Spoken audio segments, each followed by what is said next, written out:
Oke, baik, kita lanjutkan tentang detergensi. Detergensi adalah proses terlepasnya kotoran dari substrat dengan bantuan deterjen melalui proses kimia fisik.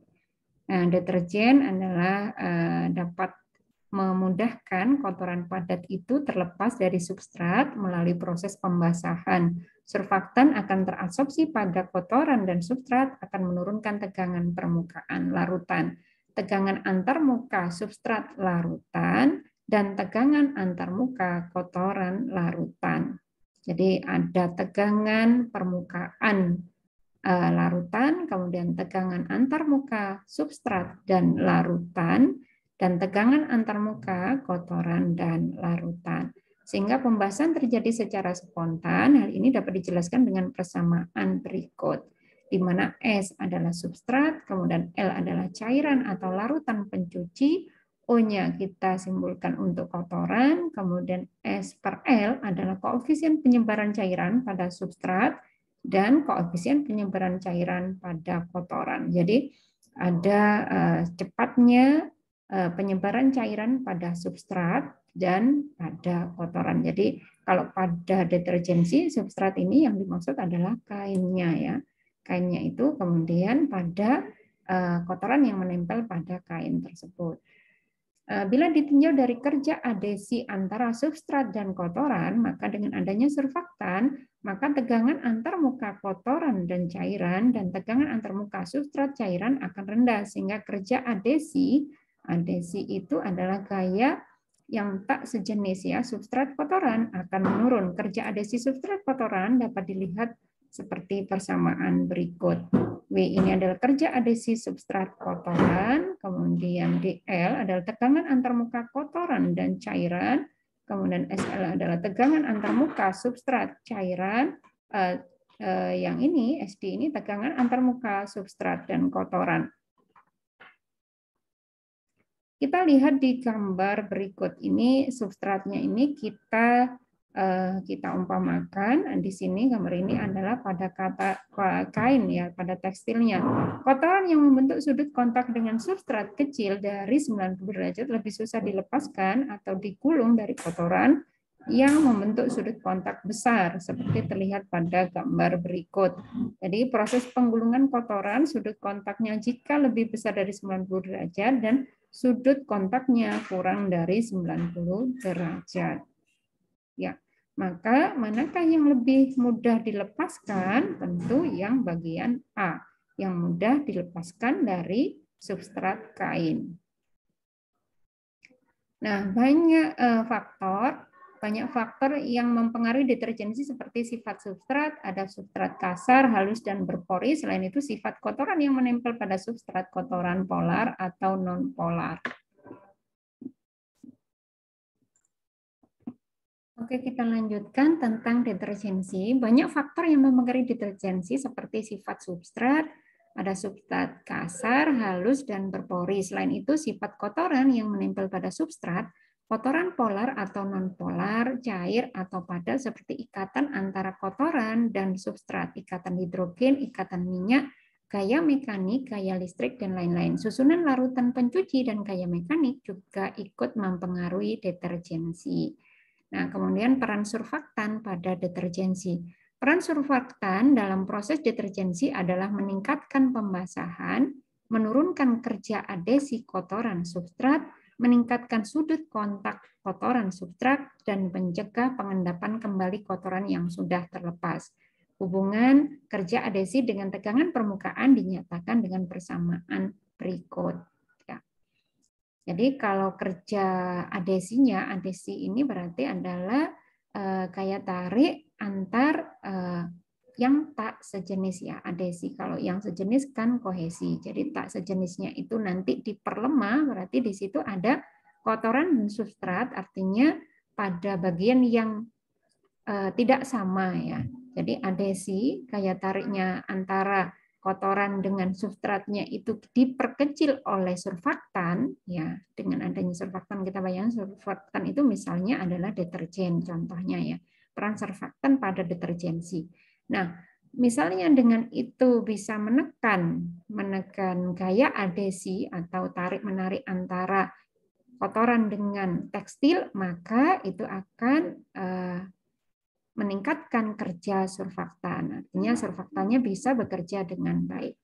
Peran surfaktan pada deterjensi, proses deterjensi akan lebih sempurna pada konsentrasi surfaktan di mana terjadi perubahan fisik mendadak di mana konsentrasi kritik misel atau critical micelle concentration ini menunjukkan terjadi perubahan mendadak dalam proses deterjensi pada CMC. Pada CMC di sini adalah critical micelle concentration. Jadi dengan meningkatkan ini surfaktannya, kemudian ada deterjensinya. Ya, di sini tampak bahwa dengan dinaikkan konsentrasi surfaktan atau dinaikkan konsentrasi surfaktan itu adalah zat yang bisa menurunkan tegangan antarmuka. Ya, kita surfaktan adalah tadi ya definisinya adalah yang dapat menurunkan tegangan antarmuka. Jika konsentrasi surfaktan ini dinaikkan, maka kerja deterjen itu akan meningkat. Tetapi nanti ada batas tertentu di situ. Ketika surfaktannya dinaikkan berapapun, kerja deterjensi akan tetap tidak naik terus-menerus. Inilah yang disebut titik bahwa di sini ada meskipun ada titik ketika konsentrasi surfaktan dinaikkan berapapun, kerja deterjen akan tetap. Nah, titik itulah yang disebut dengan critical micelle concentration. Peran surfaktan pada deterjensi bagaimanakah? Peran surfaktan dalam proses deterjensi adalah meningkatkan pembasahan, ya. Kita tahu tadi misalnya antara yang minyak dan air misalnya, mereka tidak mau terbasahi, minyaknya tidak mau terbasahi, tidak mau bercampur. Nah, peran surfaktan dalam proses deterjensi ini adalah meningkatkan pembasahan, menurunkan kerja adhesi kotoran substrat tadi ya. Jadi ada gaya tarik adhesi, dia surfaktan ini berfungsi untuk menekan gaya itu supaya tidak kuat. Meningkatkan sudut kontak kotoran substrat dan mencegah pengendapan kembali kotoran yang sudah terlepas. Jadi kalau sudut kontaknya, ini tadi yang gambar sudut kontaknya adalah yang bentar. Ini ya. Nah, ini nanti diharapkan awalnya kan seperti ini. Awalnya seperti ini, gambar yang ini setelah diberikan surfaktan akan berubah menjadi seperti ini ya. Ini jelas sudut kontaknya lebih besar dari 90. Nah, ketika seperti ini kan mudah sekali terlepas. Sementara yang ini ya kan susah terlepas. Jadi kalau pada ini adalah proses penggulungan kotoran pada sudut kontak yang sekian ya. Ini kan akan lebih mudah dilepaskan. Kemudian ini diperkecil ini dengan keberadaan surfaktan. Oke, baik kita lanjutkan. Bentuk misel ada dua macam yang dapat dipengaruhi oleh pelarut yang digunakan, bentuk sferik dan lamelar. Ya, peran surfaktan kita pada posisi belajar kita tentang peran surfaktan pada deterjensi.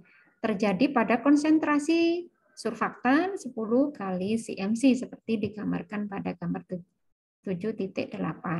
Nah, jenis-jenis misel sesuai pelarutnya. Ini sferik, lamier, ya, lamelar ya. Lamelar atau lamier di sini nah dengan pelarut air.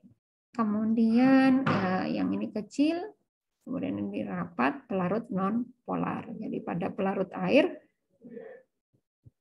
mereka akan terpisah, sementara pada pelarut non polar mereka akan berkumpul. Nah, faktor-faktor yang mempengaruhi deterjensi ada substrat, kotoran, ikatan antara substrat dan kotoran, susunan larutan pencucinya apa, jadi larutan yang digunakan untuk mencuci itu memberikan pengaruh, kemudian gerakan mekanik ya, misalnya apakah dikucek, apakah disikat, apakah, nah ini gerakan mekaniknya seperti apa, apakah di mesin cuci, misalnya seperti itu akan memberikan pengaruh. Analisa deterjensi. Deterjensi dinyatakan dengan persentase penghilangan kotoran seperti persamaan berikut. Deterjensi di mana PK persen kotoran yang melekat pada kain, persen berkurangnya kotoran setelah dilakukan deterjensi, kemudian berat kain kotor, berat kain bersih setelah dilakukan deterjensi. Jadi analisis analisa deterjen itu untuk melihat kerja bagaimana kotoran dapat dilepaskan dari deterjen. Kita lihat di sini, ini berdasarkan berat ya. Jadi berat kainnya berapa, berat kain kotor ya. Berat kain kotornya berapa, berat kain yang sudah dibersihkan berapa, kemudian ketemulah persen berkurangnya kotoran setelah dilakukan pencucian ya. Jadi apakah nanti berkurangnya sedikit atau berkurangnya banyak.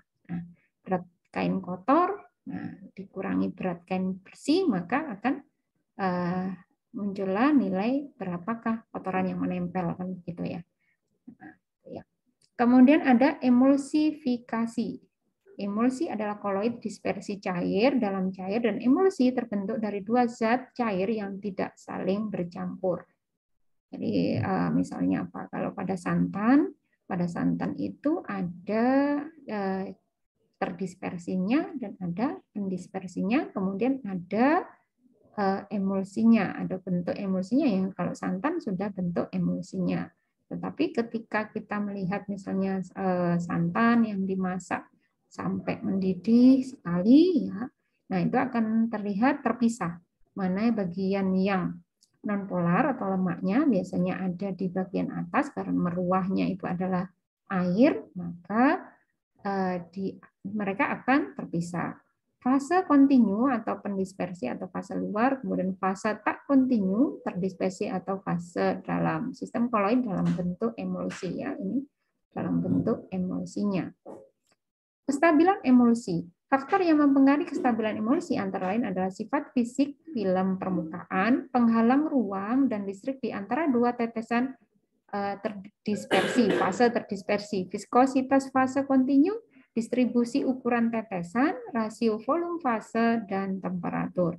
Fungsi surfaktan pada proses emulsifikasi. Satu, membantu pembentukan emulsi dan menstabilkan emulsi tersebut. Emulgator akan membentuk film yang terabsorpsi pada antarmuka globula terdispersi dan fase terdispersi, dan surfaktan berfungsi untuk menurunkan tegangan antarmuka fase terdispersi dan pendispersi agar tegangan antarmuka berkurang sampai pada nilai yang rendah selama pengemulsian. Untuk menstabilkan makro emulsi, yaitu adalah oil dan water ini, nah gugus hidrofob pada film antarmuka harus berinteraksi dengan kuat, sedangkan untuk makro emulsi, water dan water oil, ya gugus hidrofil harus berinteraksi dengan kuat. Konsep-konsep dalam memilih surfaktan dan kegunaannya. Konsep empirik, ada metode PIT, ada metode CER. Ya. Yang paling banyak ternyata untuk memilih surfaktan dan kegunaannya adalah metode CER. Konsep empirik atau hidrofil lipofil balance. Oke, kita lanjutkan di berikutnya.